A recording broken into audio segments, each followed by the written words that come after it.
If you're serious about creating training that learners actually look forward to, but you don't feel you have the time, keep watching. After working with hundreds of e-learning designers, I've discovered that many of the things you do are not only a waste of your time, but they'll actually tank learner engagement. So in this video, I'm revealing 5 of these time-wasting engagement killers that you can and should stop doing right now. This will save you time and help learners engage meaningfully, because the secret to engagement is often not about adding more stuff. It's very often about subtraction. My name is Mary Jo, and I help e-learning designers use game mechanics to transform their courses into impactful experiences that move the needle without all the overwhelm and the gimmicks. If that sounds like something you'd like, you can get in touch and see if my program is a good fit for you. Now let's get started.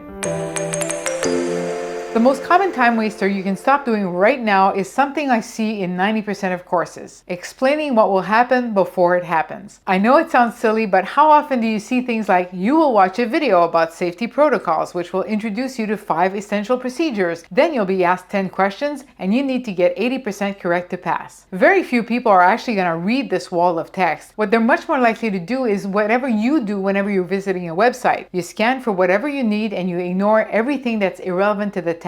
Well, just like you, the learner is scanning for their next action, which in this case is the start button. And even if they do read this text, by the time they've watched the video and they get to the questions, they'll have forgotten those details. And your quiz interface is probably going to tell them how many questions there are anyway. So it's not like the number of questions is irrelevant, it's just irrelevant at this time. So give people information exactly when it's relevant, not before. It might not seem like a big waste of your time to just put this in, but A, it adds up, and B, whenever you include redundant instructions like this, you're teaching learners that your course is chock full of information they can safely ignore. Plus, if you only present it when it's useful, then you don't have this wall of text, and instead you're cutting it up into bite sizes so everything they see is super relevant when they see it. That establishes trust that you're not going to waste their attention. So try this as an exercise. Go through the last course you made and see how much on-screen text you can actually cut and still have the learner be able to get through it just fine. Be ruthless. If you're worried about some learners feeling lost, make the information opt-in by letting them decide if they need it. Then if you really want to drive the point home for yourself, watch how often actual learners, not your SME or your testers, learners actually click to get that optional info. Okay, time waster number 2, multistepping. That's not really a word, I made it up, but what this means is worrying about step 81 when you're on step 2. Almost everyone I speak to does this, and it is the biggest time waster. When you're designing a course, especially a gamified one, there's 1,000 decisions you need to make. Are there characters? What's the content? Are there videos? If so, where? What's the story? Should this be a quiz? Do we want voices? What's the art style? And how are we going to get stakeholder buy-in? You need answers to all of those questions, but each of them is a potential black hole where you can spend a ton of time, and the whole time you're working on one aspect, you're worrying about 99 other things that you're not attending to right now. Because you can't have overall clarity on everything right away, for a lot of people that causes stress and a lot of doubt about whether or not they're going in the right direction. That makes you start and stop and change your mind and second guess yourself, and it wastes a ton of time. The fix here is to have a system that you trust. If you laser focus on one step at a time because you know everything's going to be taken care of at some point in the process, and you make the decisions in the right order, everything falls into place because it's guided logically by what came before. So first, get clear on your learning goals and desirable behaviors. Then design your cognitive mechanics. That means designing the learning activities you're going to put the learner through so that they figure out the content themselves. Then motivational mechanics if you want them, and then difficulty balancing so that there's appropriate practice for different levels of learners, and only then should you worry about the wrapper, which can often include story, characters, settings, graphics, etc. When you have a system that you trust because you've been through it once and you've seen it work and you know how and why it works, you're going to get to a place where you can just look at a piece of content and know exactly how to present it, and you can start building right away. You're no longer guessing, and that's a very peaceful place to be, and it's way faster. Just as a reminder, if you want my complete step-by-step framework, check out my program.